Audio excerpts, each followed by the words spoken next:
안녕하세요. 저는 올해 30대 후반이 된 여자입니다. 이곳에서 올라오는 사연들을 들으면서 저도 제 이야기를 한번 풀어보고 싶었어요. 평생 혼자 살아왔다고 해도 과언이 아닐 정도로 힘들게 살아왔습니다. 그런데 얼마 전에 이 인생을 벗어날 수 있게 되었어요. 저는 어렸을 때부터 아버지와 어머니, 그리고 이렇게 셋이서 살았습니다. 아버지가 사업을 하셔서 저희 집은 부유한 환경 속에서 살았죠. 하지만 전혀 행복하진 않았습니다. 저희 집은 항상 정적이 흘렀고 아무런 대화도 오가지 않았거든요. 아버지는 사업을 하느라 바쁘셔서 새벽 일찍 출근을 하시고 밤늦게 퇴근을 하셨습니다. 그리고 그때 저는 학생이었기에 공부를 하느라 바빴죠. 그런데 어머니는 집에만 계시지 않았고 매일같이 밖으로 나다니셨습니다. 늘 술을 먹고 만취한 채로 집에 돌아오셨고 항상 저와 아버지에게 막말을 하셨죠. 그런데 어머니가 이런 술버릇만 있으면 아무 말 안 했을 겁니다. 어머니는 대놓고 다른 남자를 만나고 다녔어요. 아버지가 왜 이혼을 안 하는 건가 궁금할 정도로 아버지가 출근을 하시면 저희 집에 항상 한 남자를 데리고 왔어요. 그러곤 둘이서 신혼부부처럼 하하호호 거렸습니다. 그 당시에 저는 사춘기 소녀였고 어머니의 그런 모습을 보고 정말 충격을 받았어요. 한창 예민할 시기에 어머니가 아버지가 아닌 다른 남자와 같이 붙어 있는 걸 보니까 어찌할 바를 모르겠더라고요. 저와 아버지는 정말 사이좋은 부녀 관계였습니다. 자주 만나진 못하지만 아버지가 하루 쉬는 날이면 같이 백화점에 가서 옷을 골라주기도 하고 대화도 많이 나누면서 밥도 먹었죠. 그리고 집에 돌아오면 같이 TV를 보면서 시시콜콜한 이야기를 나누었습니다. 전화도 물론 틈틈이 자주 했고요. 아버지와 워낙 친하다 보니까 제가 어머니의 불륜 사실을 전한다면 상처받을 아버지가 너무 걱정되었어요. 너무 속상해하실 것 같아서 차마 말을 못 꺼내겠더군요. 거의 매일같이 그 남자를 데리고 저희 집에 와서 둘이서 꽁냥거렸고 저는 그럴 때마다 방문을 닫고 나오지 않던지 아니면 집을 나가서 그 아저씨가 나갈 때까지 기다렸습니다. 그런데 어머니는 점점 당당해졌어요. 아버지의 퇴근 시간이 되면 항상 그 아저씨를 집으로 보내고 아무 일 없다는 듯이 행동했습니다. 그래서 저도 밖에 나갔다가 아버지의 퇴근 시간대 집으로 돌아오면 아저씨가 안 계셨어요. 그런데 어느 날은 그 시간에 집에 들어가니 당당하게 안방 침대에 둘이 누워있는 게 아니겠습니까? 저는 너무 놀라서 당장 나가야 한다고 소란을 피웠지만 오히려 어머니와 그 아저씨는 아무런 반응을 보이지 않았어요.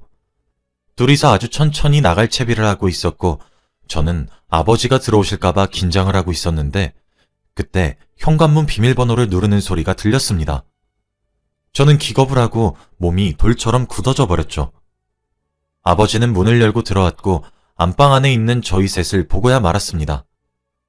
저는 아버지가 혹시라도 제가 아버지를 속여왔다고 오해하실까봐 너무 걱정이 되었어요. 제가 어머니 편에서 매일 스파이 짓을 했다고 생각할 것 같았죠. 그런데 아버지는 놀라지 않으셨습니다. 안방에서 옷을 주섬주섬 입고 있는 어머니와 그 아저씨를 보고 동공이 흔들리긴 했지만 왠지 모르게 이미 다 알고 있는 것 같았죠. 어머니와 그 아저씨도 아버지가 그들의 관계를 이미 다 눈치챈 것을 알았는지 당황하지 않았죠. 놀라지 않은 채로 조용히 옷을 입고 현관문을 유유히 나가는 아저씨를 보고 너무 놀랐습니다. 아버지와 어머니 그리고 그 아저씨의 행동이 이상했어요. 그때는 상황이 당황스러워서 아버지의 행동이 이해가 납득이 되지 않았지만 지금에서야 생각해보면 아버지가 다 알 수밖에 없다고 생각합니다. 아버지는 사업을 운영하시고 아버지 밑에 수많은 비서 아저씨들이 있었어요. 그리고 집에 돌아가면 항상 낯선 사람의 향기가 가득했을 텐데 말이죠. 저희 집에 들어오려면 수많은 경비분들을 지나쳐서 들어와야 합니다. 그래서 이미 비서들 사이에서 어머니의 불륜이 소문이 난 것이죠. 그렇다 보니 아버지의 귀에 안 들어갈 수도 없는 노릇이고요. 아버지가 이미 다 알고 감수하고 있었다는 사실을 알고 나니까 더 마음이 아려왔습니다. 도대체 어머니가 뭐라고 이렇게까지 하는 걸까요? 그리고 딸인 저한테 엄마 노릇을 전혀 하지 않았는데 말입니다. 태어나서 저한테 따뜻한 밥 한 끼 먹인 적 없고 제가 밖에서 뭐라고 다니는지 한 번도 물어본 적이 없어요. 그런데 그렇다고 자기 남편한테 잘하는 와이프도 아니잖아요. 매일 다른 남자와 함께 우리 집에서 히히덕거리는데 어떻게 그게 우리 가족인가요? 그날 그 아저씨가 나가고 저희 집에는 다시 평소와 똑같이 정적이 흘렀습니다. 아버지는 늘 똑같이 혼자 밥을 드시고 계셨고 어머니는 안방에서 그 아저씨와 전화를 하고 있었고 저는 방 안에 있었죠. 이게 저희 집안의 평소 풍경이었죠. 그런데 저는 이렇게 평생 살아갈 줄 알았습니다. 하지만 하늘도 무심하시지 저희 아버지가 암에 걸리고 말았어요. 저는 처음엔 아버지가 점점 말라가시고 출근하는 날이 적어지셔서 이제 드디어 다른 사람한테 회사를 물려주는 건가 싶었습니다. 그런데 알고 보니 최정한 말기라고 하더라고요. 저는 나름대로 아버지와 친하다고 생각했는데 그건 제 착각이었습니다. 매일같이 집에 의사 선생님께서 오시고 했던 게 그 이유더라고요. 결국 아버지는 병원에 입원을 하셔야 했고 저는 제가 자원해서 아버지의 병간호를 하기로 했습니다. 지금까지 아버지한테 너무 죄송한 것도 많았고 이게 마지막 기회일 수도 있으니 최선을 다하고 싶었거든요. 하지만 어머니는 아버지가 아프든 말든 전혀 신경을 쓰지 않았고 병원에도 찾아온 적이 없었습니다. 이미 다들 어머니한테 기대를 하지 않는 분위기라 별로 놀라지도 않았지만 말이죠. 저는 매일같이 학교가 끝나면 아버지의 병원으로 가서 병간호를 했고 공부도 거기서 하고 잠도 거기서 잤습니다. 거의 병실에서 살았다고 해도 무방하죠. 그런데 그럴 때마다 아버지는 오히려 저한테 미안하다며 얼른 집으로 돌아가라고 했어요. 하지만 저는 절대 그러지 않았습니다.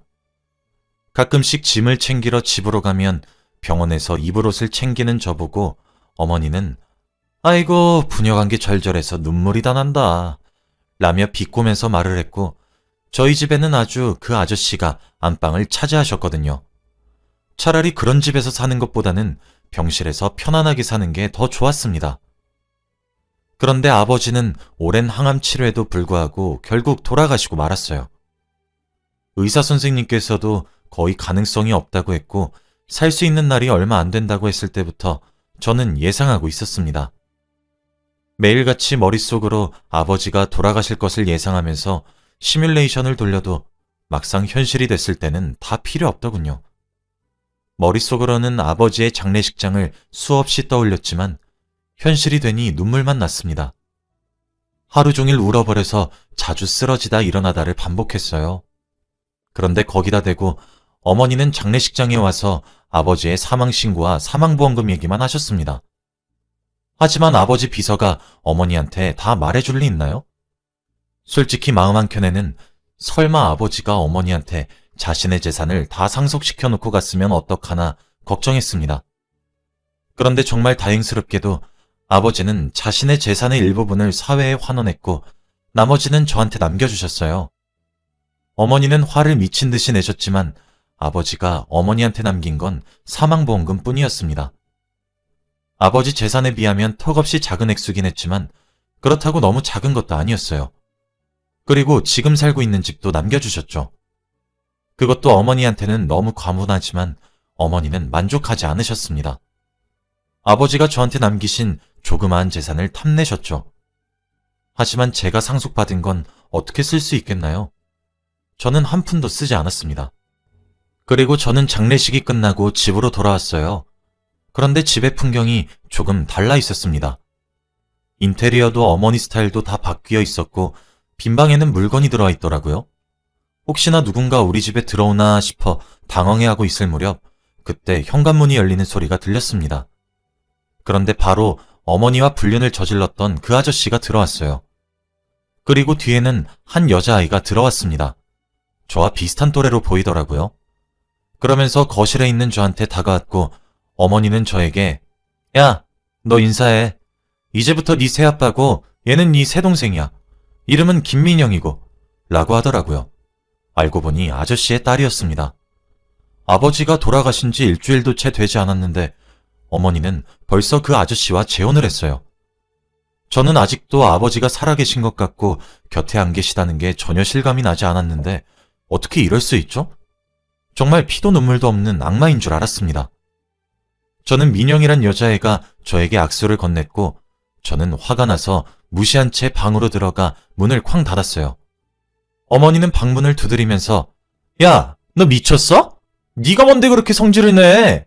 라고 하면서 막말을 하셨죠. 세상에 제 편은 단 한 명도 없는 것 같더라고요.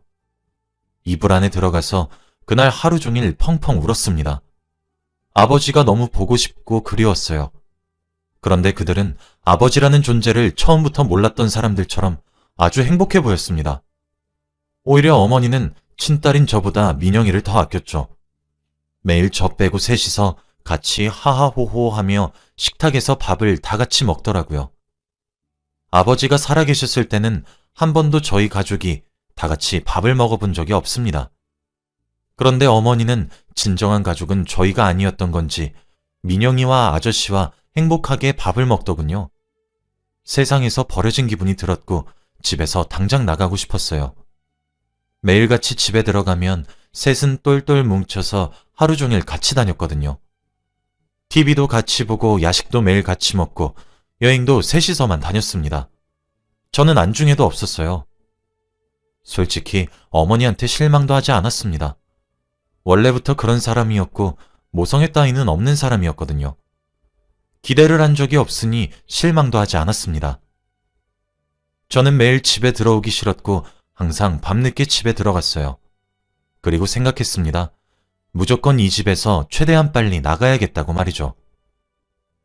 저는 고등학생이었지만 어떻게든 나가서 살기 위해 돈을 악착같이 벌었어요.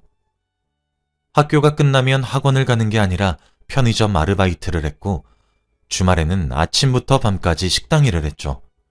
그런데 오히려 집에 있는 것보다 일을 하는 게 더 좋았습니다. 그곳에는 좋은 사장님과 직원이 있었고 대화를 할 수 있는 사람들이 있었거든요. 하지만 돈을 모으는 게 어디 쉽나요? 저는 대학교 등록금도 모아야 했고 대학교에 입학하면 근처에서 살 자취방도 제 돈으로 구해야 했습니다. 그런데 제가 돈을 모으기 힘든 이유가 또 있었어요. 바로 민영이의 괴롭힘 때문입니다. 민영이는 저보다 2살 어린 여동생이었지만 저한테 갑질을 심하게 했어요. 이미 어머니와 아저씨가 자기 편인 것을 알고 제 편은 아무도 없다는 것을 아니까 막대하더군요. 제가 알바를 하고 돈을 모으고 있다는 것을 아니까 저한테 돈을 달라고 하는 것은 자주 있었습니다. 민영이는 충분히 어머니와 아저씨한테 용돈을 많이 받아서 돈이 많아요. 그런데 단순히 민영이는 제가 모은 돈을 뺏고 싶어서 저러는 거였습니다.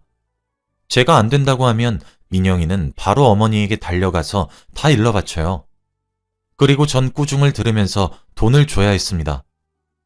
그리고 어느 날은 저한테 전화가 오더라고요. 항상 민영이가 저한테 전화하는 일은 돈을 빌려달라는 것밖에 없어서 그날도 어김없이 돈 얘기 때문에 전화한 줄 알았죠. 그런데 저한테 야, 너 우리 아빠 생일 선물 샀냐? 라고 하더라고요. 원래 저는 아저씨와 정말 안 친하고 남보다 못한 사이예요. 집에 단둘이 있어도 대화 한마디 오가지 않습니다. 아저씨도 제 생일날 선물을 주신 적이 없고 저도 챙기지 않아요. 그런데 대뜸 저한테 아저씨 생일 선물 샀냐고 물어보는 겁니다. 그래서 저는 당연히 안 샀다고 말을 했죠. 그런데 민영이가 한 말은 너무 뻔뻔했어요. 여태 선물도 안 사고 뭐 했어? 나 지금 백화점인데 내가 골라놨으니까 지금 계좌이체로 80만 원만 보내. 설마 과하다고 생각하는 거 아니지?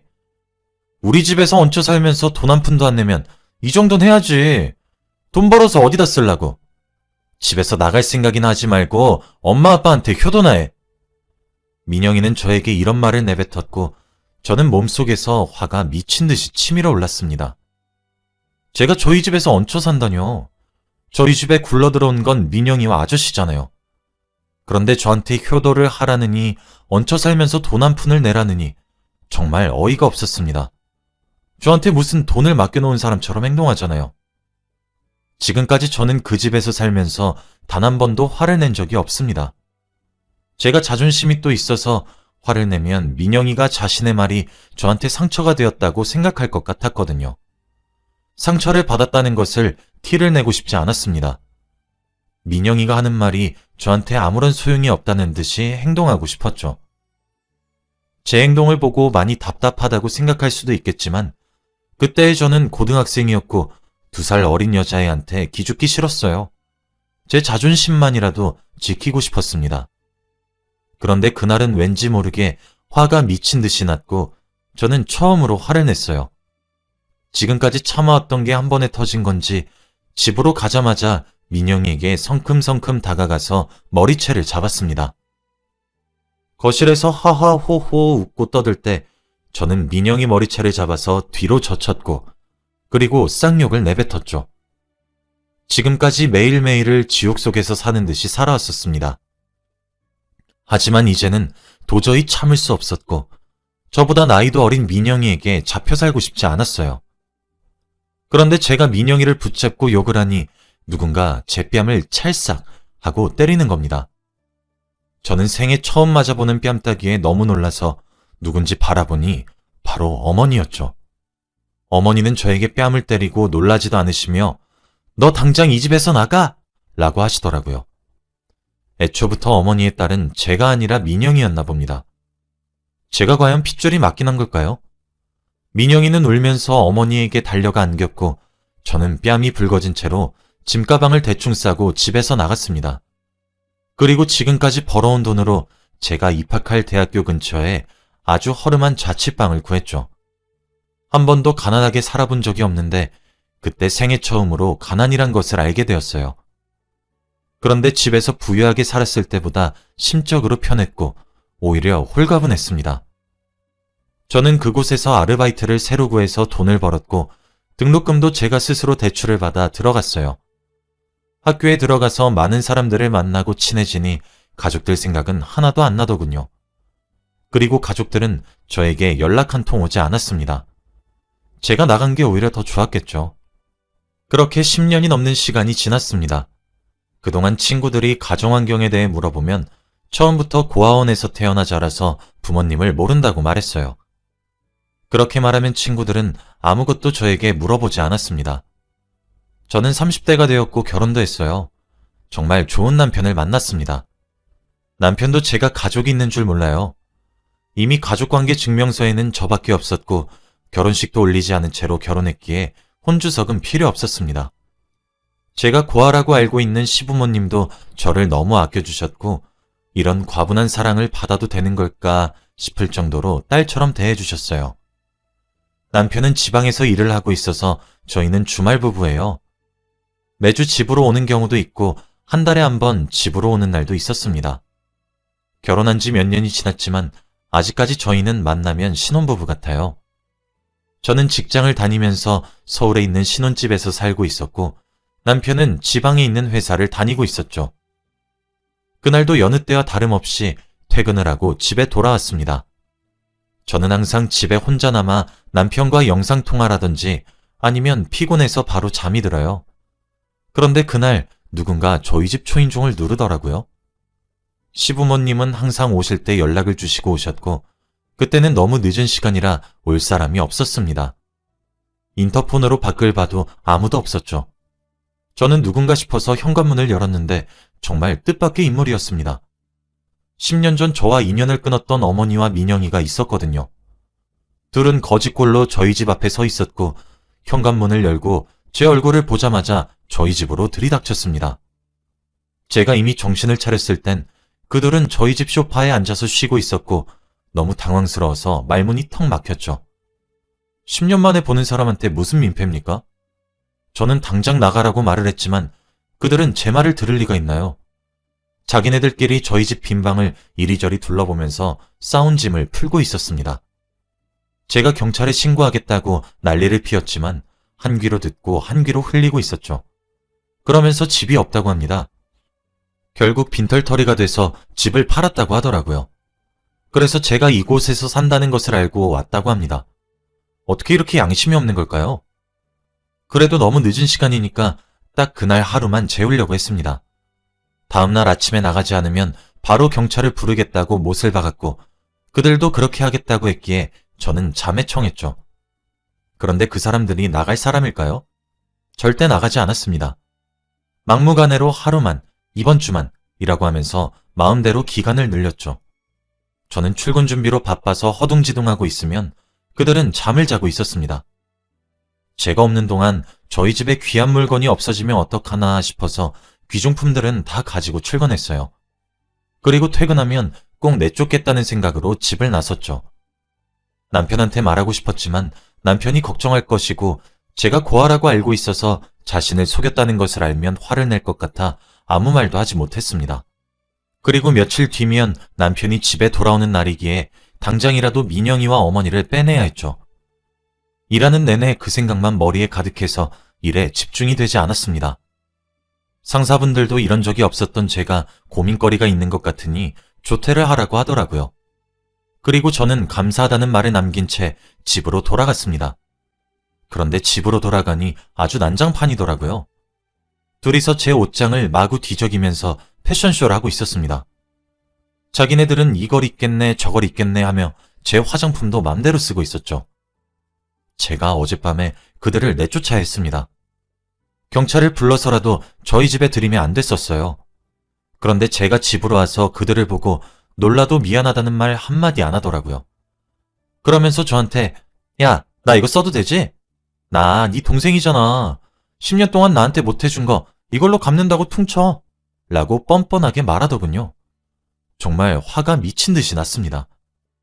저는 그 자리에서 바로 경찰에 신고했고 그들은 제가 진짜 신고할 줄 몰랐는지 화를 불같이 내더군요. 그리고 몇 분 뒤 경찰이 집에 들어왔고 경찰서로 갔습니다. 가서 조사받는 내내 그들은 억울한 척, 불쌍한 척을 해대더라고요. 너무 역겹고 억울했는데 아무도 그들의 말을 믿지 않았습니다.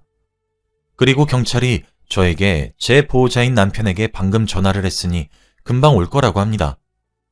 솔직히 많이 떨렸고 남편한테 어떻게 말을 해야 할지 모르겠더라고요. 저희 셋이서 투닥투닥 하며 싸우고 있었고 몇 시간이 지나고 남편이 경찰서로 들어왔습니다.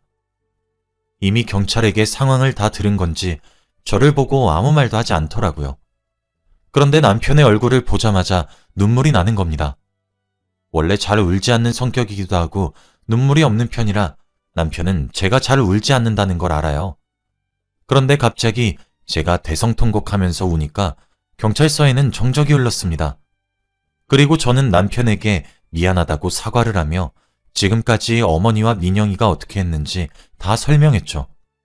안 그래도 경찰은 이미 CCTV로 주거 침입하는 장면을 목격했다고 하더라고요. 그리고 신원조회해 보니 이미 전과가 있다고 했습니다.